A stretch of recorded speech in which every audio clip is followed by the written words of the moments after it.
Thanks for tuning in to Stay Sharp with Razorleaf, your secret weapon for all things digital and manufacturing. In today's episode, we get an introduction into what is model-based systems engineering. Jonathan Scott leads the discussion of what is behind that popular four-letter acronym and why it's a hot topic today. Jen tees up Jonathan with insightful questions that get him rolling on why MBSE is driving commercial manufacturing and government organizations in their digital transformation programs. Let's tune in.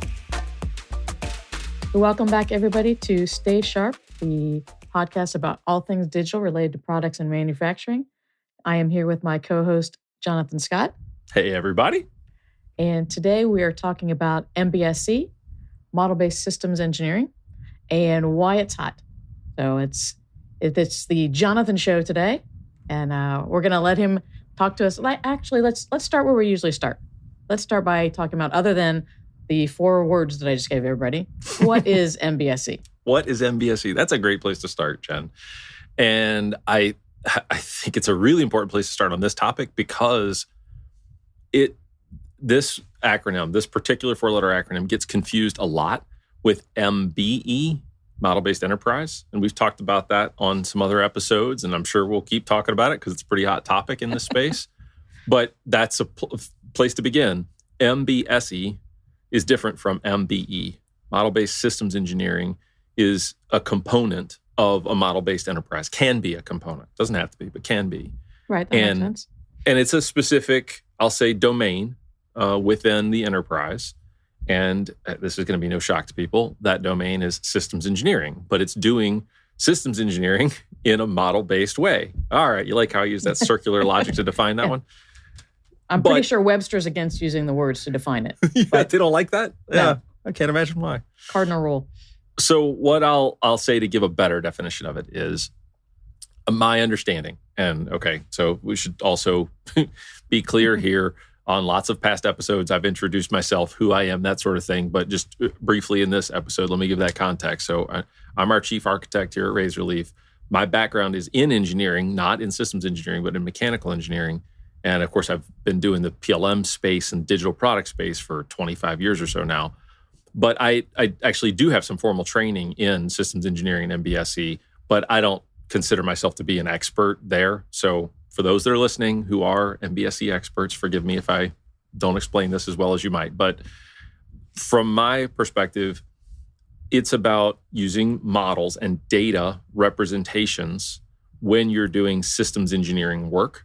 And it's differentiated from traditional systems engineering work, which is, as a discipline, has certain artifacts, certain processes that are followed to do the engineering of a system, to do sort of I'll say a structured way to design systems and systems of systems, right? And so without trying to give everybody a mini degree in systems engineering, that's the whole process related to requirements and validation and verification of requirements, and then design of a system down to design of the sub pieces of it, the breakdown of it into components, and then working back up the other side of, a lot of people talk about a systems V. So, those of you listening, if you can get a mental image of a V, there's a systems V diagram that talks about how then once things have been designed, you work your way back up from the component to the subassembly level, finally all the way to the top product or system of systems, verifying and validating those designs each step along the way back to the original requirements that you developed. And so systems engineering as a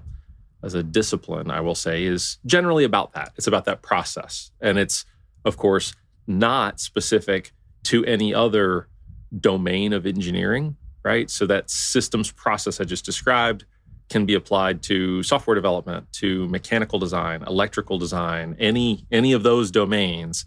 So this sort of, I'll say, umbrella or overriding general way of doing engineering can apply across multiple domains. The model-based piece is about saying, let's not do that with documents.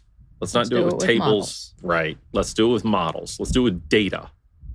Data about systems, their components, that sort of thing. So, we can maybe talk about a couple of examples and drill into that here in a minute. But I think that's, to level set, that's what we're talking about when we talk about MBSE. Okay, so it's using models as the way to communicate and structure that data then. And it's also because we're talking about systems engineering, it's primarily an integration of multiple disciplines, correct? I think that's right. Maybe there's another way to look at it too, which is it's looking at a problem before you know what those disciplines may be, right? So if you started from the ground up and said, well, I have some design of, let's talk about an electric car for a minute, right? There's electrical, there's mechanical, there's software, there's all kinds of disciplines in an electric car.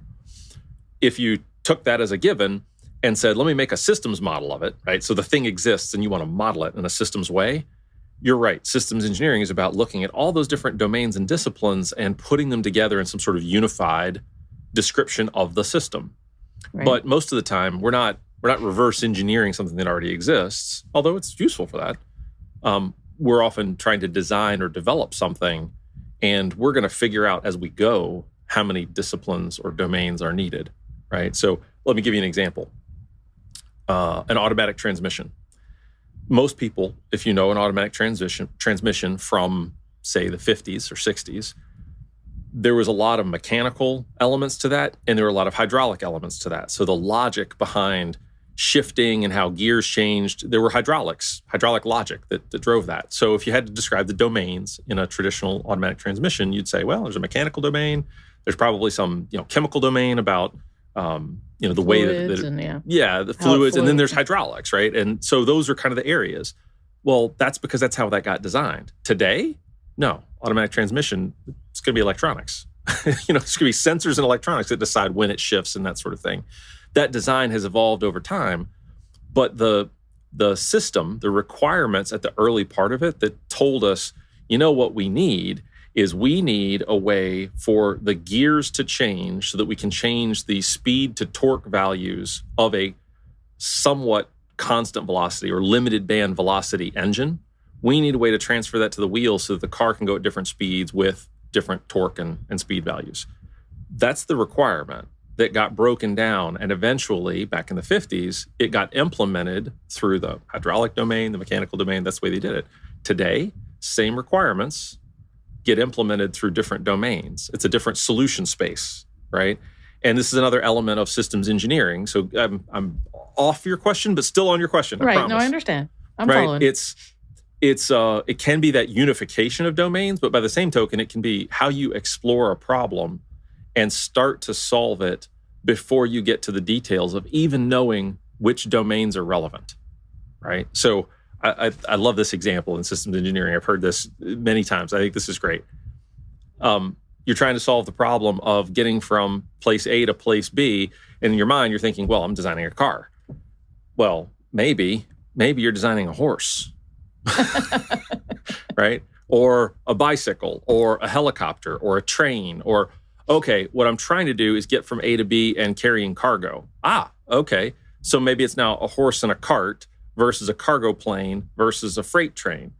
All right, I'm trying to do it and I've got unknown destinations. Okay, trains off the list, right? So this sort of work of requirements, and a lot of people will call that requirements engineering, this is often a very important part of systems engineering. And of course, MBSE as well, right? So recording these requirements as pieces of data and the process around how do I take a high-level requirement, I need to get from A to B, and then start to refine it, break it down, allocate it. That's a different word. I can definitely see the V now, what you're talking about, as far as like going from the high level and getting more and more granular, and then going back up once you've gotten down to that base point, like, okay, this is what we're going to do, and then verifying, okay, have we hit each of these requirements? So, and now let's come back to the question that we started with, which is, why is this hot today?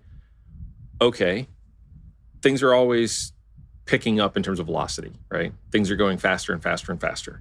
And we're always saying that. Humans have been saying that forever. But we'll say it again today. Things are going faster. Product development, cycles are shortening. We got to get there faster. Well, the disruptors today, the game changers, what are they doing? They're looking at the requirements that people have or have always had, and they're seeing it a different way. They're solving the problem a new way. Electric vehicles, for an example. But we could come up with lots of other ones where when somebody comes up with a game-changing product, it's not that the requirement was new, it's that they found a totally different solution.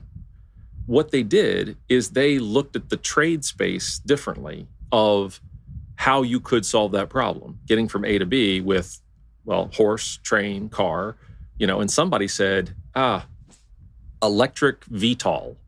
That's the answer, right? Joby Aviation, those guys are off doing that right now, right? And there are others, Archer and other folks. They said, oh, yeah, if I looked at some of the other requirements I have about traffic on highways and carbon footprint, and they looked at all these requirements and they came up with a different answer, which drove them down a different implementation path. And the other thing that I think is why MBSE is so hot, because you could have done that with systems engineering, right? Because that process of taking requirements, breaking it down, looking at possible solutions, that's the systems engineering V.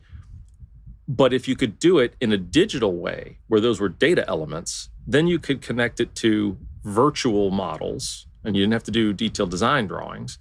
But the virtual models and the tests you could do would be virtual tests and simulation. And you could do all of that systems engineering process with models connected to other models, and it happens much faster, right? Much cheaper. Your virtual prototype, your virtual simulation, it gets you an answer about that trade space. I'd like any modifications that you make, any changes, any additional simulation that you want to do. Exactly, right? You can get through it much faster, and you can start to tell when you're looking at that trade space of, well, if I do it this way, it'll cost more, but it'll get me there faster, but it'll use less energy. And you're looking at that and how the different options or solution configurations that you come up with might fit your need. You can start to see those trends. Oh, you know what? We should look over there. We should look at battery-powered flying cars. All right, great. Turns out it must have been a good one because people are off making them. But that's how you got there, and you got there faster with these concepts. That's a lot. Honestly, that's a lot to take in. My question then is so all of the digital models have been around, digital tools, et cetera, have been around for quite some time. Why is MBSE hot now? What is enabling that to be more of an explosive technology or explosive approach to things now versus 5 years ago, 10 years ago? Yeah, that's a great question. And I think there are a handful of things that have happened that are driving that. And some of it's just organic. It's the fact that there are a collection of smart people around this space. The MBSE space, folks who are driving the SysML standard. SysML is the systems markup language. So it's sort of an XML-based, it's another markup language like XML, but it's for doing systems engineering with data elements. So it's sort of the driver behind model-based systems engineering. There are other MBSE languages, by the way. And I don't mean to say that's the only one, but it seems like it's becoming the de facto standard. But somebody writing a language that says, here's how you can represent this in a data-centric way that can still sort of reference back to the traditional systems engineering way, right? So there's a lot of ways you can take MBSE models and SysML and dump out some of the artifacts, report out from the data, the artifacts that people are used to. So you can kind of live in both worlds, all right? So that's important. Somebody had to write software tools to actually use that modeling language. So there's a handful of those that have shown up. One that a lot of people know is NoMagic or Cameo Systems Modeler. Those folks are as part of Dassault now, but there are other SysML tools, Sparks Enterprise Architect. I couldn't even think of a bunch, but there are lots of tools. So once the tools become available and you've got a language, now people can start to make use of them. Another thing that's had to pop up is, well, what's my methodology? How do I make use of these tools, right? Because that also drives the standard development and the tool development. It becomes this triangle of how do people use it to do systems engineering work? So the MBSE actual processes. That says, well, I'm missing something. I'm not able to represent this thing about a system that as a systems engineer, I know I need to represent to do the proper analysis, to do the proper calculation. So that gets into the language and then gets implemented in a tool so somebody can use it and further their process, and on we go in that cycle. That, I think, is what's made it possible, is that's reached a level of maturity in the last 5 or 10 years that has said, oh, we can show this to people who are not systems engineering experts, right? So I think at the beginning, it was people who intuitively understood the practice of systems engineering saw MBSE as an improvement, a better way of doing what they did. Now it's like, well, you don't have to have all that background to understand the value of it and see, oh, geez, this is something I can make use of. And this is one of the reasons why I think it's so hot, is you can go ask experienced people in lots of different engineering domains, hey, do you do systems engineering at your company or, in your business? And they'll say, no, I don't think, we don't use that. I haven't heard of that. And then you ask them, okay, so who's the person in your organization that does, when you're doing product development, does that initial product breakdown that decides, we're making a crane. Okay, our crane needs a power system. It needs a structural system. It needs a this, a that. Okay, I'm going to divvy that up and I'm going to give this to that group to do and this to that. Who's that person? Well, that's our chief engineer. Well, guess what? You know what they do? They do systems engineering, right? They do that and they wouldn't call it that necessarily, but it's the experience they have that lets them plan, coordinate the activities of a larger team to design a system, right? People are going to go design the components and they're going to bring it back together and integrate it and test it as they go. And they're doing systems engineering, but they're not calling it that.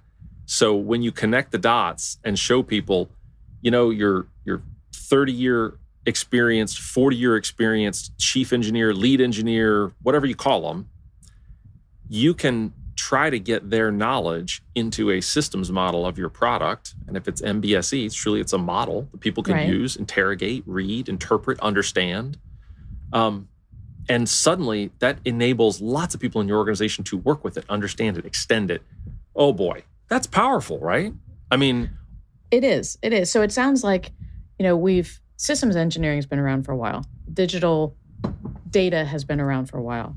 What you're saying is over the past 5 or 10 years, we now have the tools that have been developed. There's a language that's been developed to describe this, to allow communication.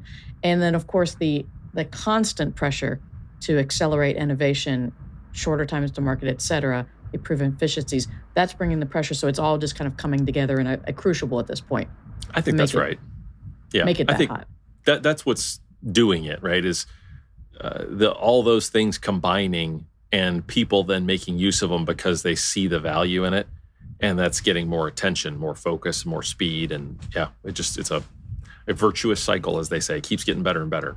Okay, so let's dig in a little bit then, as far as now that we know what it is and why it's hot, why it's coming together right now. What does MBSE? What does a model-based approach to systems engineering? What does that accelerate? What are some of the advantages of that versus just systems engineering? Yeah, I think it's certainly it's the connection back to MBE when I made that differentiation at the beginning and said, MBSE is part of a model-based enterprise, if you want it to be. It's that connection to other elements of the enterprise is certainly one thing, right? So trying to think of a similar analogy in an enterprise today, maybe the logical one is the connection between engineering and manufacturing, right? We work with a lot of clients today who might be getting into digital and model-based on their engineering side and doing lots of 3D and getting away from 2D drawings and paper and those kinds of things. But when it's time to go to manufacturing, because they might be doing it in a silo, they then have to recreate work instructions or process plans or things that they maybe do in paper, in documents, that kind of thing.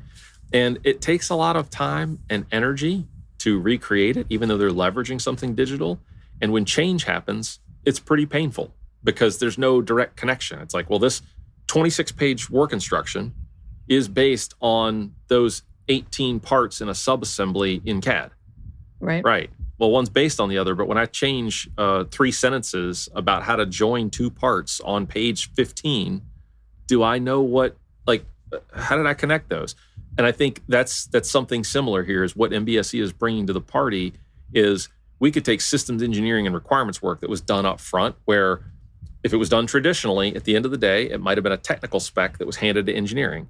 Hey guys, go code this. Hey guys, go build this, right? Mm-hmm. It was that analysis that was done that says, here's what we want to make. But now the connection back when mechanical engineering comes back and says, well, we can't do that. We can't meet this weight ratio or this power ratio. What's flexible? What's adjustable in here? Well, hold on. Let me look at the spec. page 28, we could, so it's the same concept. If you could do it model-based, you can connect these data elements in a very granular and specific way from, let's start with, we're trying to take freight from point A to point B where train tracks don't exist. All right. How are we trying to do it? We need to do it day or night. We need to do it with low power. We need to, all these requirements that flowed down from it got us to a point where we said, and the carbon footprint has to be this and whatever. And it drove us down to a certain design.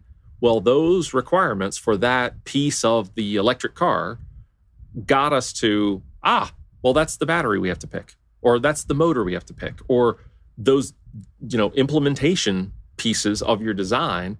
And now when something changes, guess what? Full cycle. They're all connected, right? Or they can be. Right. So it's basically what it's doing is it's improving communication. Much the same way that you mentioned the difference between 3D and 2D, and the 3D models remove a lot of ambiguity that used to exist when all you had to work with was 2D drawings. Right. So it's improving communication. Is it?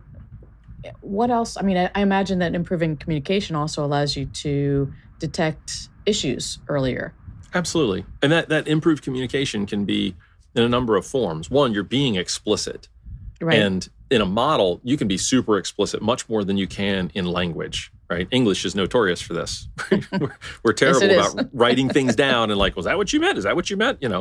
But when you're explicit about weight less than or equal to, that's super clear. Power greater than or equal to, temperature may not exceed, these measurable things. So being explicit is one. You don't have any confusion in the communication, but you can also do things with it. Like you just mentioned, it's actionable. You can simulate it. You can check it. You can run the calculation against it and say, nope, doesn't work, try again. Right. And that loop, right? It's under the heading of communication, but that loop, that speed, that's another tremendous piece of this, is when it's all explicit, granular, and connected, you can do things, you can try out designs, explore that trade space, verify that your prototype is good much faster. Right. And of course, if it's errors or issues that you're detecting, the sooner that you can detect those, the less costly. That's right. And easier to fix. The sooner you try another option, right? Or the sooner you try another manufacturing process because that breaks, or whatever it might be. But time is money, and certainly in product development, that's true. And like you said, the earlier you find it, the better, because it's one thing to have that whole digital thread from the requirement down to here's how we're going to make this part on the shop floor. It turns out you've simulated it, haven't even tried it with a physical prototype yet, but you simulated it and said, it's going to break too many times. We can't make that. And then you go back and you try again, and you come down to the end and you say, I think that's going to work. So you make a physical prototype. And you're still, this is so much better than 50 years ago when you couldn't check it until you'd made the physical prototype. You made a physical prototype every step along the way there. Exactly, right? So we know we're already doing good things by having all that digital possibility. And it's helping us drive the number of problems we find. We're driving it left. We're going back early in the process to find the problem. Right, which, like I said, makes it easier to fix, cheaper to fix, quicker to fix. All the above. So you mentioned digital thread. I imagine that models, as part of systems engineering, also encourage or enable traceability throughout the process as well. I think so, right? It enables that. Whether people do it or not is tricky, because this is a place where we still might be doing it in silos, and you want to get to model-based enterprise. You want to get to putting MBSE models in your PLM system and then connecting it with the different detailed implementation designs, right? So in my dream of dreams, you've got an MBSE model of your system in your PLM environment where all of those model elements that represent the different sub-assemblies, components, things like that, they're all broken out and exposed, and you can access them granularly, and the key parameters about them, about their size, their weight, their performance, all those things are exposed so that then the mechanical CAD models where they relate are connected, and the electrical CAD models where they relate are connected, and the software models where they're related, they can connect. And you can start to see, let me drive the length and width and whatever of that mechanical part based on the parameters in that systems model. Because not only do I know, like, the result of my systems engineering activity told me how big or small it needed to be. The parameters were defined, and I can connect those data values in the system, and I could vary things on the system side and see what happens on the mechanical side. Or I could vary them on the mechanical side, push them back up to the system side and say, now what's the impact of that, right? And I can work that downstream into my manufacturing process, into my service process, into other things. And when I start to build out that full digital thread, maybe in a system or a collection of systems that I've tied together, now I can just run that stuff up one side and down the other with a push of a button, right? Simulate the whole process. Right. Which is, again, it's taking you even further down into being able to make decisions based on that data, based on those models. Or even automate optimization loops, right? I talked about trade space earlier. That's true. How cool is it if you say, look, I don't know whether this thing is going to have wings this big, wheels that big, I don't know, but it's somewhere in there. I'll tell you what, put all the parameters into your systems model, connect them out to your detailed design models of all the different domains, feed all of that back into your multi-domain simulation models that are going to run it through. Will it break? Will it fly? Will it be fast? Will it use too much energy? All those things. And then put it on a loop, right? This is what simulation process automation is about. That can you have it increment through, well, make the wheel this much bigger, make it this much bigger, make it this much bigger. Run it through the loop. What's the output? Run it through the loop. What's the output? Vary those different parameters. And then you might be looking at an n-dimensional trade space, but you start to see, there's the sweet spot of that design over there. Oh, it's over here. We need to make electric flying cars. That's the answer. And another thing I'll throw on top of this is, once you've got all that, doesn't that sound a whole lot like the data that you need for AI and machine learning? Yes, it does. Mm-hmm. It certainly does. So what I'm really, I know a lot of times we come back to things that we're very familiar with here at Razorleaf. It seems like all of this is really going to require some tight integration of the variety of systems, silos, tools, data flow, et cetera, or basically to enable that kind of data flow. It needs integration. It needs standards. It needs a lot of things, right? There's a lot of work to do here, like other areas of the digital thread we've talked about. The digital thread concept is strong, but in practice, it's weak and it's tough and it's brittle, and you have to work on strengthening it. And that's it exactly. So, we've done some work where we've tied together MBSE tools with code development tools, MBSE tools with a PLM platform. So we've done some of that work with our Clover product, with other products, and it's hard work. It's not simple, right? But you need to do it to start to realize this dream that we're talking about of having kind of end to end. And honestly, this is the foundation of digital twins also, right? Is when you put all this stuff together and you can understand how it behaves as a system, then you're starting to get a meaningful twin of some real behavior of a product, right? And so, integration is critical to this. Well, and so what you're saying is it's the foundation of the digital twin. It is also it requires a continuous digital thread. I think so. I mean, or at least a contiguous one, like it, right. A way of connecting.